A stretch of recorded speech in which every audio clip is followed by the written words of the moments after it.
ഇരമ്യാവ് അധ്യായം 40. അകമ്പടി നായകനായ നെബൂസർ അദാൻ ഇരമ്യാവെ രാമയിൽ നിന്ന് വിട്ടയച്ച ശേഷം അവന് യഹോവയെങ്കിൽ നിന്നുണ്ടായ അരുളപ്പാട്: ബാബേലിലേക്ക് പിടിച്ചുകൊണ്ടുപോയവരായ യെരൂശലേമിലെയും യഹൂദയിലെയും സകല ബദ്ധന്മാരുടെയും കൂട്ടത്തിൽ അവനെയും ചങ്ങലകൊണ്ട് ബന്ധിച്ചിരുന്നു. എന്നാൽ അകമ്പടി നായകൻ ഇരമ്യാവെ വരുത്തി അവനോട് പറഞ്ഞത്: നിന്റെ ദൈവമായ യഹോവ ഈ സ്ഥലത്തെക്കുറിച്ച് ഈ അനർത്ഥം അരുളി ചെയ്തു.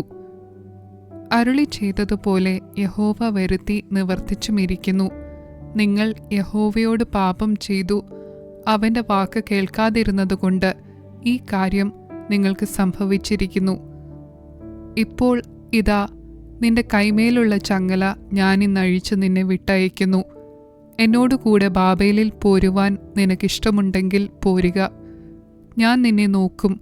എന്നോടുകൂടെ ബാബേലിൽ പോരുവാൻ അനിഷ്ടം തോന്നിയാലോ പോരേണ്ട. ഇതാ, ദേശമൊക്കെയും നിന്റെ മുൻപാകെ ഇരിക്കുന്നു. നിനക്കിഷ്ടവും യോഗ്യവുമായി തോന്നുന്ന ഇടത്തേക്ക് പൊയ്ക്കൊള്ളുക. അവൻ വിട്ടുപോകും മുൻപേ അവൻ പിന്നെയും ബാബേൽ രാജാവ് യഹൂദ പട്ടണങ്ങൾക്ക് അധിപതിയാക്കിയിരിക്കുന്ന ഷാഫാന്റെ മകനായ അഹീക്കാമിന്റെ മകൻ ഗെദല്യാവിന്റെ അടുക്കൽ നീ ചെന്ന് അവനോടുകൂടെ ജനത്തിന്റെ മധ്യേ പാർക്ക, അല്ലെങ്കിൽ നിനക്കിഷ്ടമുള്ള ഇടത്തേക്ക് പൊയ്ക്കൊള്ളുക എന്ന് പറഞ്ഞു അകമ്പടി നായകൻ വഴിച്ചിലവും സമ്മാനവും കൊടുത്ത് അവനെ യാത്ര അയച്ചു. അങ്ങനെ ഇരമ്യാവ് മിസ്പയിൽ അഹീക്കാമിന്റെ മകനായ ഗെദല്യാവിന്റെ അടുക്കൽ ചെന്നു. അവനോടുകൂടെ ദേശത്ത് ശേഷിച്ചിരുന്ന ജനത്തിന്റെ ഇടയിൽ പാർത്തു. ബാബേൽ രാജാവ് അഹീക്കാമിന്റെ മകനായ ഗെദല്യാവെ ദേശാധിപതിയാക്കിയെന്നും ബാബേലിലേക്ക് പിടിച്ചുകൊണ്ടുപോകാത്ത ദേശത്തിലെ എളിയവരായ പുരുഷന്മാരെയും സ്ത്രീകളെയും പൈതങ്ങളെയും അവനെ ഏൽപ്പിച്ചുവെന്നും നാട്ടുപുറത്തുണ്ടായിരുന്ന എല്ലാ പടത്തലവന്മാരും അവരുടെ ആളുകളും കേട്ടപ്പോൾ അവർ മിസ്പയിൽ ഗെദല്യാവിന്റെ അടുക്കൽ വന്നു.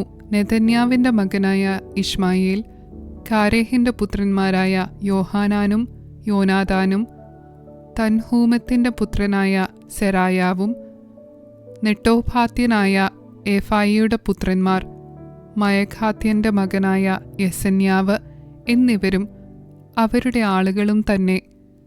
ഷാഫാന്റെ മകനായ അഹീക്കാമിന്റെ മകൻ ഗെദല്യാവ് അവരോടും അവരുടെ ആളുകളോടും സത്യം ചെയ്തു പറഞ്ഞതെന്തെന്നാൽ: നിങ്ങൾ കൽദയരെ സേവിപ്പാൻ ഭയപ്പെടരുത്.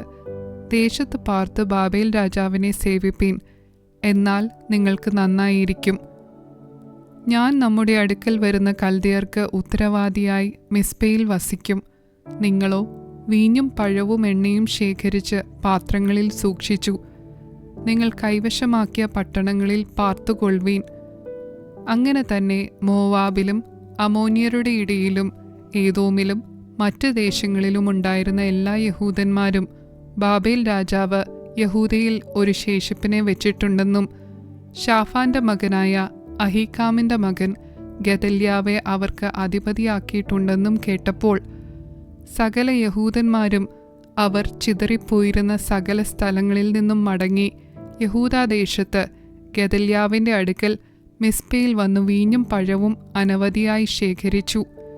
എന്നാൽ കാരേഹിന്റെ മകനായ യോഹാനാനും നാട്ടുപുറത്ത് പാർത്തിരുന്ന എല്ലാ പടത്തലവന്മാരും മിസ്പയിൽ ഗെദല്യാവിന്റെ അടുക്കൽ വന്ന് അവനോട്: നിന്നെ കൊന്നുകളയേണ്ടതിന് അമോന്യരുടെ രാജാവായ ബാലീസ് നെഥന്യാവിന്റെ മകനായ ഇശ്മായേലിനെ അയച്ചിരിക്കുന്നു എന്ന് നീ അറിയുന്നുവോ എന്ന് ചോദിച്ചു. അഹീക്കാമിന്റെ മകനായ ഗെദല്യാവോ അവരുടെ വാക്ക് വിശ്വസിച്ചില്ല. പിന്നെ കാരേഹിന്റെ മകനായ യോഹാനാൻ മിസ്പയിൽ വെച്ച് ഗെദല്യാവോട് രഹസ്യമായി സംസാരിച്ചു: ഞാൻ ചെന്ന് ആരും അറിയാതെ നെഥന്യാവിന്റെ മകനായ ഇശ്മായേലിനെ കൊന്നുകളയട്ടെ. നിന്റെ അടുക്കൽ കൂടിയിരിക്കുന്ന എല്ലാ യഹൂദന്മാരും ചിതറിപ്പോകുവാനും യഹൂദയിൽ ശേഷിച്ചവർ നശിച്ചു പോകുവാനും തക്കവണ്ണം അവൻ നിന്നെ കൊല്ലുന്നത് എന്തിന് എന്ന് പറഞ്ഞു. എന്നാൽ അഹീക്കാമിന്റെ മകൻ ഗെദല്യാവ് കാരേഹിന്റെ മകൻ യോഹാനാനോട്: നീ ഇക്കാര്യം ചെയ്യരുത്. നീ ഇശ്മായേലിനെ കുറിച്ച് ഭോഷ്ക് പറയുന്നു എന്ന് പറഞ്ഞു. ഇരമ്യാവ് അധ്യായം 41. എന്നാൽ 7-ാം മാസത്തിൽ രാജവംശക്കാരനും രാജാവിൻ്റെ മഹത്തുക്കളിൽ ഒരുവനുമായി എലീഷാമയുടെ മകനായ നെഥന്യാവിൻ്റെ മകൻ ഇശ്മായേൽ 10 ആളുമായി മിസ്പയിൽ അഹീക്കാമിൻ്റെ മകനായ ഗെദല്യാവിൻ്റെ അടുക്കൽ വന്നു. അവിടെ മിസ്പയിൽ വെച്ച് അവർ ഒന്നിച്ച് ഭക്ഷണം കഴിച്ചു. നെഥന്യാവിൻ്റെ മകൻ ഇശ്മായേലും കൂടെയുണ്ടായിരുന്ന 10 ആളും എഴുന്നേറ്റു. ബാബേൽ രാജാവ് ദേശാധിപതിയാക്കിയിരിക്കുന്ന ഷാഫാന്റെ മകനായ അഹീക്കാമിൻ്റെ മകനായ ഗെദല്യാവെ വാൾ കൊണ്ട് വെട്ടിക്കൊന്നു. മിസ്പയിൽ ഗെദല്യാവിൻ്റെ അടുക്കലുണ്ടായിരുന്ന എല്ലാ യഹൂദന്മാരെയും അവിടെ കണ്ട കൽദയ പടയാളികളെയും ഇശ്മായേൽ കൊന്നുകളഞ്ഞു. ഗെദല്യാവെ കൊന്നിട്ട് 2-ാം ദിവസം അതാരും അറിയാതിരിക്കുമ്പോൾ തന്നെ ഷേഖേമിൽ നിന്നും ഷീലോവിൽ നിന്നും ശമരിയയിൽ നിന്നും 80 പുരുഷന്മാർ താടി ചിരച്ചും വസ്ത്രം കീറിയും തങ്ങളെ തന്നെ മുറിവേൽപ്പിച്ചും കൊണ്ട് വഴിപാടും കുന്തുരുക്കവും എടുത്ത് യഹോവയുടെ ആലയത്തിലേക്ക് പോകും വഴി അവിടെ എത്തി. നെഥന്യാവിൻ്റെ മകൻ ഇശ്മായേൽ മിസ്പയിൽ നിന്ന് പുറപ്പെട്ടു കരഞ്ഞും കൊണ്ട് അവരെ എതിരേറ്റ് ചെന്നു. അവരെ കണ്ടപ്പോൾ അവൻ അവരോട്, അഹീക്കാമിൻ്റെ മകനായ ഗെദല്യാവിൻ്റെ അടുക്കൽ വരുവീൻ എന്ന് പറഞ്ഞു. അവർ പട്ടണത്തിൻ്റെ നടുവിലെത്തിയപ്പോൾ നെഥന്യാവിൻ്റെ മകനായ ഇശ്മായേലും കൂടെയുണ്ടായിരുന്ന ആളുകളും അവരെ കൊന്നു ഒരു കുഴിയിലിട്ട് കളഞ്ഞു. എന്നാൽ അവരിൽ 10 പേർ ഇശ്മായേലിനോട്, ഞങ്ങളെ കൊല്ലരുതേ, വയലിൽ കോതമ്പ്, യവം, എണ്ണ, തേൻ എന്നീ വക സംഭാരങ്ങൾ ഞങ്ങൾ ഒളിച്ചു വെച്ചിട്ടുണ്ട് എന്ന് പറഞ്ഞു. അതുകൊണ്ട് അവൻ സമ്മതിച്ചു അവരെ അവരുടെ സഹോദരന്മാരോടുകൂടെ കൊല്ലാതെയിരുന്നു. ഇശ്മായേൽ ഗെദല്യാവെയും കൂട്ടരെയും കൊന്നു ശവങ്ങളെയെല്ലാം ഇട്ടുകളഞ്ഞ കുഴി ആസാ രാജാവ് ഇസ്രായേൽ രാജാവായ ബയശാ നിമിത്തം ഉണ്ടാക്കിയതായിരുന്നു. നെഥന്യാവിൻ്റെ മകനായ ഇശ്മായേൽ അതിനെ നിഹതന്മാരെ കൊണ്ട് നിറച്ചു. പിന്നെ ഇശ്മായേൽ മിസ്പയിലുണ്ടായിരുന്ന ജനശിഷ്ടത്തെ ഒക്കെയും രാജകുമാരികളെയും അകമ്പടി നായകനായ നെബൂസർ അദാൻ അഹീക്കാമിൻ്റെ മകനായ ഗെദല്യാവെ ഏൽപ്പിച്ചവരായി മിസ്പയിൽ ശേഷിച്ചിരുന്ന സകല ജനത്തെയും ബദ്ധരാക്കി കൊണ്ടുപോയി. നെഥന്യാവിൻ്റെ മകൻ ഇശ്മായേൽ അവരെ ബദ്ധരാക്കി അമോന്യരുടെ അടുക്കൽ കൊണ്ടുപോകുവാൻ യാത്ര പുറപ്പെട്ടു. നെഥന്യാവിൻ്റെ മകൻ ഇശ്മായേൽ ചെയ്ത ദോഷമൊക്കെയും കാരേഹിൻ്റെ മകനായ യോഹാനാനും കൂടെയുണ്ടായിരുന്ന പടത്തലവന്മാരും കേട്ടപ്പോൾ അവർ സകല പുരുഷന്മാരെയും കൂട്ടിക്കൊണ്ട് നെഥന്യാവിൻ്റെ മകനായ ഇശ്മായേലിനോട് യുദ്ധം ചെയ്യുവാൻ ചെന്നു. ഗിബിയോനിലെ പെരുങ്കുളങ്ങരെ വെച്ച് അവനെ കണ്ടെത്തി. ഇശ്മായേലിനോട് കൂടെയുണ്ടായിരുന്ന ജനമൊക്കെയും കാരേഹിൻ്റെ മകനായ യോഹാനാനെയും കൂടെയുണ്ടായിരുന്ന എല്ലാ പടത്തലവന്മാരെയും കണ്ടപ്പോൾ സന്തോഷിച്ചു. ഇശ്മായേൽ മിസ്പയിൽ നിന്ന് ബദ്ധരാക്കി കൊണ്ടുപോന്നിരുന്ന സർവ്വജനവും തിരിഞ്ഞു കാരേഹിൻ്റെ മകനായ യോഹാനാന്റെ അടുക്കൽ ചേർന്നു. നെഥന്യാവിൻ്റെ മകൻ ഇശ്മായേലോ 8 ആളുമായി യോഹാനാനെ വിട്ടു തെറ്റി അമോന്യരുടെ അടുക്കൽ പോയി കളഞ്ഞു. നെഥന്യാവിൻ്റെ മകൻ ഇശ്മായേൽ അഹീക്കാമിൻ്റെ മകനായ ഗെദല്യാവെ കൊന്നുകളഞ്ഞ ശേഷം അവൻ്റെ കയ്യിൽ നിന്ന് കാരേഹിൻ്റെ മകനായ യോഹാനാനും കൂടെയുണ്ടായിരുന്ന എല്ലാ പടത്തലവന്മാരും വിടുവിച്ച ജനശിഷ്ടത്തെ ഒക്കെയും ഗിബിയോനിൽ നിന്ന് തിരികെ കൊണ്ടുവന്ന പടയാളികളെയും സ്ത്രീകളെയും കുഞ്ഞുങ്ങളെയും ഷണ്ണന്മാരെയും തന്നെ അവർ മിസ്പയിൽ നിന്ന് കൂട്ടിക്കൊണ്ട് കൽദയരെ പേടിച്ചിട്ട് മിസ്രയീമിൽ പോകുവാൻ യാത്ര പുറപ്പെട്ടു.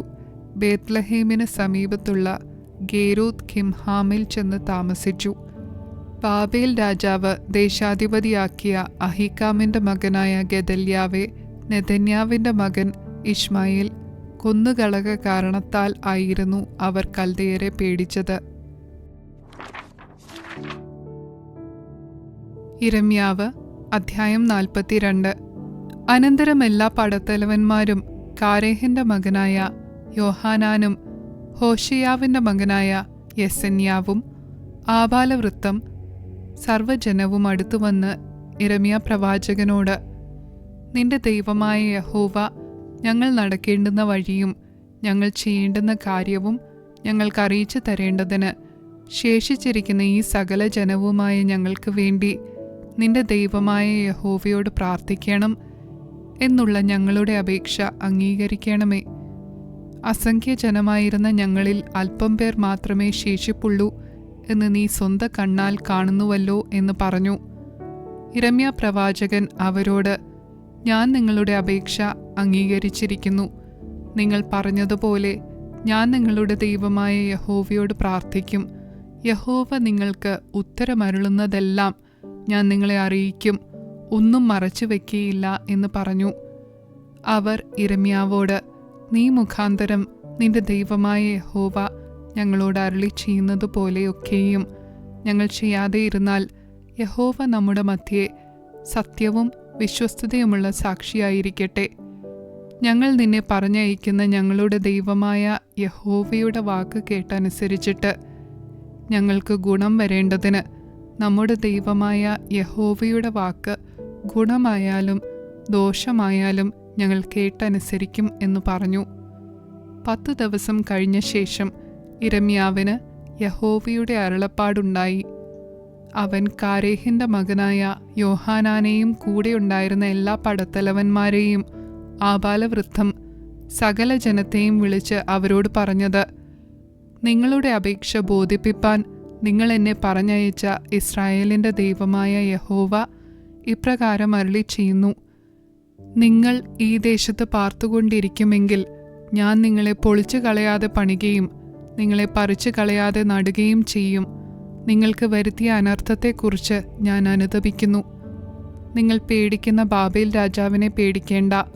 നിങ്ങളെ രക്ഷിപ്പാനും അവൻ്റെ കയ്യിൽ നിന്ന് നിങ്ങളെ വിടുവിപ്പാനും ഞാൻ നിങ്ങളോടുകൂടെ ഉള്ളതുകൊണ്ട് അവനെ പേടിക്കേണ്ട എന്ന് യഹോവയുടെ അരുളപ്പാട്. അവന് നിങ്ങളോട് കരുണ തോന്നുവാനും നിങ്ങളെ നിങ്ങളുടെ ദേശത്തേക്ക് മടക്കി അയപ്പാനും തക്കവണ്ണം ഞാൻ നിങ്ങൾക്ക് കരുണ കാണിക്കും. എന്നാൽ നിങ്ങൾ നിങ്ങളുടെ ദൈവമായ യഹോവയുടെ വാക്കനുസരിക്കാതെ ഞങ്ങൾ ഈ ദേശത്ത് പാർക്കയില്ല. യുദ്ധം കാൺമാനില്ലാത്തതും കാഹളനാദം കേൾപ്പാനില്ലാത്തതും ആഹാരത്തിന് മുട്ടില്ലാത്തതുമായ മിസ്രയീം ദേശത്ത് ചെന്ന് പാർക്കും എന്ന് പറയുന്നു എങ്കിൽ യഹൂദയിൽ ശേഷിപ്പുള്ളവരെ, ഇപ്പോൾ യഹോവയുടെ വചനം കേൾപ്പീൻ. ഇസ്രായേലിൻ്റെ ദൈവമായ സൈന്യങ്ങളുടെ യഹോവ ഇപ്രകാരം അരുളി ചെയ്യുന്നു, നിങ്ങൾ മിസ്രയീമിലേക്ക് പോകുവാൻ മുഖം തിരിച്ച് അവിടെ ചെന്ന് പാർക്കേണ്ടതിന് ഭാവിക്കുന്നു എങ്കിൽ നിങ്ങൾ പേടിക്കുന്ന വാൾ അവിടെ മിസ്രയീം ദേശത്ത് വെച്ച് നിങ്ങളെ പിടിക്കും. നിങ്ങൾ ഭയപ്പെടുന്ന ക്ഷാമം അവിടെ മിസ്രയീമിൽ വെച്ച് നിങ്ങളെ ബാധിക്കും. അവിടെ വെച്ച് നിങ്ങൾ മരിക്കും. മിസ്രയീമിൽ ചെന്ന് പാർക്കേണ്ടതിന് അവിടെ പോകുവാൻ മുഖം തിരിച്ചിരിക്കുന്ന ഏവരും വാൾ കൊണ്ടും ക്ഷാമം കൊണ്ടും മഹാമാരി കൊണ്ടും മരിക്കും. ഞാൻ അവർക്ക് വരുത്തുന്ന അനർത്ഥത്തിൽ അകപ്പെടാതെ അവരിൽ ആരും ശേഷിക്കുകയോ ഒഴിഞ്ഞു പോകുകയോ ചെയ്യുകയില്ല. ഇസ്രായേലിൻ്റെ ദൈവമായ സൈന്യങ്ങളുടെ യഹോവ ഇപ്രകാരം അരുളി ചെയ്യുന്നു, എൻ്റെ കോപവും എൻ്റെ ക്രോധവും യെരൂശലേം നിവാസികളുടെ മേൽ പകർന്നിരിക്കുന്നത് പോലെ തന്നെ നിങ്ങൾ മിസ്രയീമിൽ ചെല്ലുമ്പോൾ എൻ്റെ ക്രോധം നിങ്ങളുടെ മേലും പകരും. നിങ്ങൾ പ്രാക്കിനും സ്തംഭനത്തിനും ശാപത്തിനും നിന്ദയ്ക്കും വിഷയമായിത്തീരും. ഈ സ്ഥലം നിങ്ങളിനി കാണുകയുമില്ല. യഹൂദയിൽ ശേഷിപ്പുള്ളവരെ, നിങ്ങൾ മിസ്രയീമിൽ പോകരുത് എന്ന് യഹോവ കൽപ്പിക്കുന്നു. ഞാനിത് ഇന്ന് നിങ്ങളോട് സാക്ഷീകരിച്ചിരിക്കുന്നു എന്ന് നിങ്ങൾ അറിഞ്ഞുകൊള്ളുവീൻ. നീ ഞങ്ങളുടെ ദൈവമായ യഹോവയോട് ഞങ്ങൾക്ക് വേണ്ടി പ്രാർത്ഥിക്കണം. ഞങ്ങളുടെ ദൈവമായ യഹോവ കൽപ്പിക്കുന്നതൊക്കെയും നീ ഞങ്ങളോട് അറിയിക്കണം. ഞങ്ങൾ അതുപോലെ ചെയ്യും എന്ന് പറഞ്ഞ് നിങ്ങൾ എന്നെ നിങ്ങളുടെ ദൈവമായ യഹോവയുടെ അടുക്കൽ അയച്ചു. ഞാൻ ഇന്ന് അത് നിങ്ങളോട് അറിയിക്കുകയും ചെയ്തു. നിങ്ങളോ നിങ്ങളുടെ ദൈവമായ യഹോവയുടെ വാക്ക് ഞാൻ മുഖാന്തരം അവൻ നിങ്ങളോട് അറിയിച്ച കാര്യം ഒന്നും അനുസരിച്ചിട്ടില്ല. ഇതിൽ നിങ്ങൾ നിങ്ങളെ തന്നെ ചതിച്ചിരിക്കുന്നു. ആകയാൽ നിങ്ങൾ ഇപ്പോൾ ചെന്ന് പാർപ്പാൻ ആഗ്രഹിക്കുന്ന സ്ഥലത്ത് വെച്ച് നിങ്ങൾ വാൾ കൊണ്ടും ക്ഷാമം കൊണ്ടും മഹാമാരി കൊണ്ടും മരിക്കും എന്നറിഞ്ഞുകൊള്ളുവീൻ.